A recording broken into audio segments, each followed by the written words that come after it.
പലരും ചോദിക്കുന്ന ചോദ്യമാണ്, ഏറ്റവും അടുത്ത കുടുംബക്കാർക്ക് സകാത്ത് നൽകാമോ?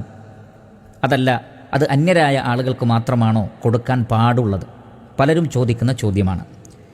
ഈ വിഷയത്തിൽ റസൂലുള്ളാഹി സ്വല്ലല്ലാഹു അലൈഹി വസല്ലമ നമ്മെ പഠിപ്പിക്കുന്നത് ഏറ്റവും അടുത്ത കുടുംബങ്ങൾക്ക് സകാത്തിൽ നിന്ന് നൽകാം എന്ന് മാത്രമല്ല, അതിന് 2 പ്രതിഫലമുണ്ട്. ഇമാം ഹാക്കിം റഹ്മത്തുള്ളാഹി അലൈഹി അദ്ദേഹത്തിൻ്റെ അൽ മുസ്തദ്റക്കിൽ സൽമാൻ ഇബ്നു ആമിർ റളിയല്ലാഹു അൻഹുവിൽ നിന്ന് ഉദ്ധരിക്കുന്ന ഹദീസിൽ കാണാം, അന്ന റസൂലുള്ളാഹി സ്വല്ലല്ലാഹു അലൈഹി വസല്ലമ ഖാൽ, നബി സല്ലല്ലാഹു അലൈഹി വസല്ലമ പറഞ്ഞിരിക്കുന്നു, ഇന്ന സദഖത അലൽ മിസ്കീനി സദഖ, ഒരു മിസ്കീനായ പാവപ്പെട്ട മനുഷ്യന് സദഖ നൽകുമ്പോൾ അതിന് സദഖയുടെ പ്രതിഫലമാണ് ലഭിക്കുന്നത്. അൽഹംദുലില്ലാ എന്ന് പറഞ്ഞാൽ സദഖയുടെ പ്രതിഫലം എന്താണോ അതുണ്ടാകും. എന്നാൽ വ ഇന്നഹ അല ദിർ റഹിം, എന്നാൽ കുടുംബക്കാർക്കാണ് നാം സദഖ നൽകുന്നതെങ്കിൽ അതിൽ നിർബന്ധമായ സക്കാത്തും ഉൾപ്പെടും. ഇസ്നത്താൻ, അതിന് 2 നേട്ടമുണ്ട്. ഒന്ന് സദഖത്തുൻ, ഒന്ന് സദഖയുടെ പ്രതിഫലമുണ്ട്. രണ്ടാമത്തത് വസീലത്തുൻ, കുടുംബബന്ധം ചേർക്കുന്നതിൻ്റെ പ്രതിഫലവുമുണ്ട്. അപ്പോൾ കുടുംബക്കാർക്ക് സക്കാത്ത് നൽകുമ്പോൾ 2 കാര്യങ്ങളുണ്ടാകുന്നു.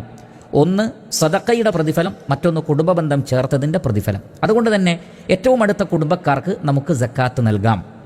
എന്നാൽ ഒരേ ഒരു കണ്ടീഷനിൽ ഒഴികെ, പ്രിയപ്പെട്ട സഹോദരങ്ങളെ, ഇതാണ് ഇതിലെ വളരെ പ്രധാനപ്പെട്ട മർമ്മം. എന്താണ് ആ കണ്ടീഷൻ? നിങ്ങൾ ചെലവിന് നൽകാൻ ബാധ്യതപ്പെട്ടിട്ടുള്ള ആളുകൾക്ക് നിങ്ങൾ സക്കാത്തിൽ നിന്ന് നൽകാൻ പാടില്ലാത്തതാണ്. ഇമാം മാലിക് റഹ്മത്തുള്ളാഹി അലൈഹി പറയുന്നു, ലാ തുഅതിഹ അഹദൻ മിൻ അഖാരിബിക് മിമ്മൻ തൽസമുക നഫഖതു, നിന്റെ കുടുംബത്തിലെ ഒരാൾക്കും തന്നെ നീ സക്കാത്ത് നൽകരുത്, അവർക്ക് ചെലവിന് കൊടുക്കൽ നിന്റെ മേൽ നിർബന്ധമാണെങ്കിൽ. ആരൊക്കെയാണത്? മാതാപിതാക്കൾക്ക് ചെലവിന് കൊടുക്കൽ നമ്മുടെ മേൽ ബാധ്യതയാണ്. ഭാര്യയ്ക്ക് ചെലവിന് കൊടുക്കൽ വാജിബാണ്. അതേപോലെ തന്നെ മക്കൾക്ക് ചെലവിന് കൊടുക്കൽ ബാധ്യതയാണ്.